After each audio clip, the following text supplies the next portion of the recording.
मित्रांनो, लग्नानंतर होईलच प्रेम या मालिकेच्या येणाऱ्या पुढील भागात आपल्याला पाहायला मिळते की काव्य आणि पार्थ घरी यायला निघालेले असतात. तर पार्थला रस्त्यामध्ये आनंद निवासी आश्रमातल्या ताई दिसतात, म्हणून पार्थ लगेचच गाडी थांबवतो आणि त्यांना विचारतो की तुम्ही इथे काय करताय. तेव्हा त्या ताई म्हणतात की पार्थ ही माझ्या भावाची बायको आहे. तिच्या खूप पोटात दुखत आहे आणि ती प्रेग्नेंट आहे आणि आमची रिक्षा बंद पडली आहे. तर दुसरीकडे नंदिनी कुठेतरी बाहेर निघालेली असते.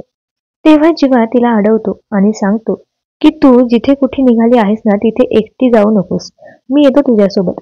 तेव्हा नंदिनी म्हणते की जीवा नको, आय आय विल मॅनेज. तेव्हा जीवा तिला म्हणतो की अगं तू कुठे चाललीस सांग ना.